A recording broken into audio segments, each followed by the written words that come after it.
बाजू सुखदेव जी महाराज रामायण ની કથા કહે છે ને કહે છે કે મહારાજ પરીક્ષિત તમે સાંભળો, આ તો ભાગવત ની કથા છે એટલે રામાયણ જેટલી લાંબી નથી, સંક્ષેપમાં આખી કથા કહેવામાં આવે છે એટલે કોઈ સંદેહ રાખવો નહીં।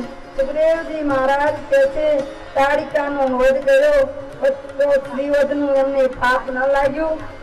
રાજા પરીક્ષિત કહે છે અલ્યાનો ઉદ્ધાર કર્યો તેની કથા પણ સુખદેવજી કહેતા નથી, કારણ કે અલ્યાના ચરિત્રની ન્યૂનતા કહેવી પડે, નિંદા કરવી પડે એટલે સુખદેવજી મહારાજ સ્ત્રીની નિંદા કરવા માંગતા નથી એટલે સંક્ષેપમાં અલ્યાનો ઉદ્ધાર બતાવ્યો છે।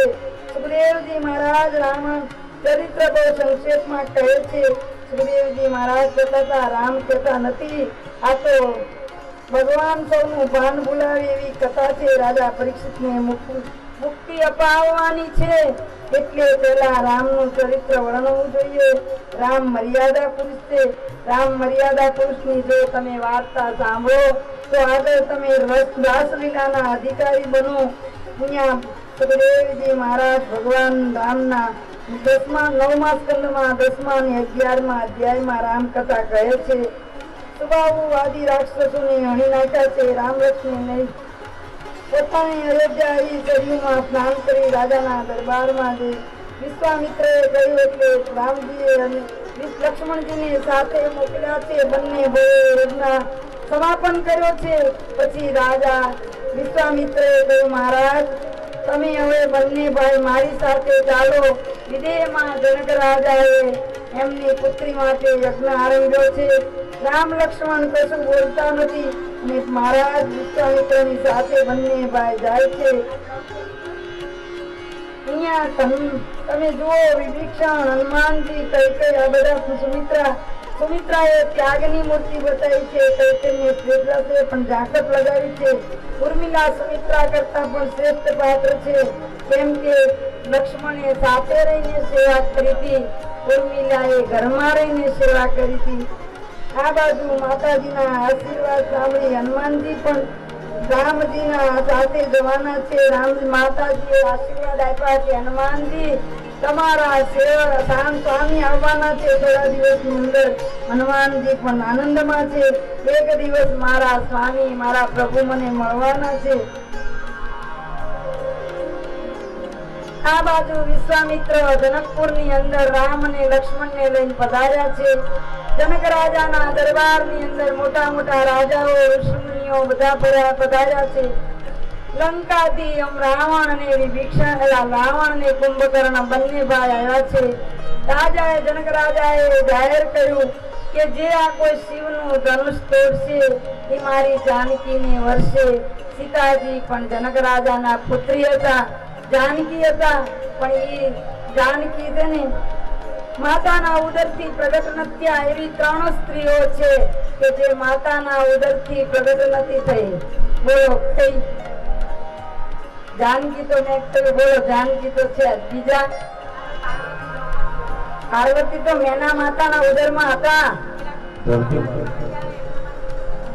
પાર્વતી મેના માતાના ઉદરમાં હિમાલય હજારો વર્ષ તપ કર્યું હતું, ત્યારે કહ્યું હતું જાઓ તમારે ત્યાં હું પુત્રી તરીકે કાત્યાયનીનું વ્રત કર્યું હતું એટલે મેનાએ કાત્યાયનીનું વ્રત કર્યું હતું। કાત્યાયની દેવીએ તમને કીધું હતું તમારે ત્યાં સાક્ષાત જગદંબા પ્રગટ થશે, તમારા ઉદરથી પાર્વતી માં ઉદરથી પ્રગટ થયા છે। 3 દેવીઓમાં લક્ષ્મીજી આવે સમુદ્રમાંથી પ્રગટ થયા છે,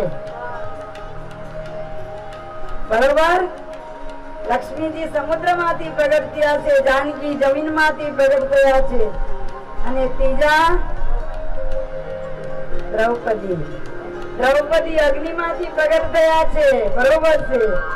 3 સ્ત્રીઓ જેવી છે કે જેને જન્મ નથી લીધા, બરોબર। એટલે અહીંયા માં જાનકી 5 વર્ષના હતા ને ત્યારે શિવજીનું વ્રત કરતા ને શિવજી એમને ધનુષ આપ્યું હતું અને ધનુષનો ગોળો કરીને રમતા હતા। એટલા સીતાજી માં જાનકી બળવાન તેજસ્વી અને એમનામાં એટલું બળ હતું। 5 વર્ષની વયે શિવજીના ધનુષને ગોળો કરીને રમતા હતા। આ બાજુ સ્વયંવરનો સ્વયં ત્યાં સીતાજી મોટા થયા, સ્વયંવર રચાણો છે, દેશ પરદેશથી રાજાઓ આવ્યા, લક્ષ્મણ ને રામજી વિશ્વામિત્રની સાથે પધાર્યા છે. બધા જનક રાજાએ આવીને કહ્યું કે આ શિવજીનું જે ધનુષ તોડશે ને એ મારી સીતાને વર્ષે. બધા રાજાઓ ઉભા થાય છે, જરાસંઘ, શિશુપાલ, શલ્ય બધા આવ્યા છે, દેશ દેશાંતરથી બધા રાજ્યના રાજા આવ્યા છે અને બધા રામ અને લક્ષ્મણ શાંતિથી બેઠા છે ગુરુ વિશ્વામિત્રની જોડે.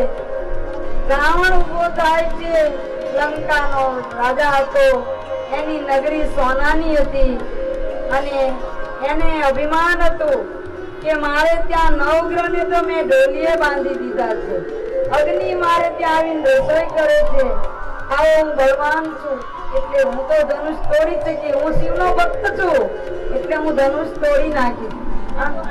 રાવણ ઉભો થયો, અહંકારી હતો ને એટલે એને અહંકારથી કર્યું કે હું રાવણ કે હું શિવનો ભક્ત છું, થોડી જ વારમાં હું તોડી નાખીશ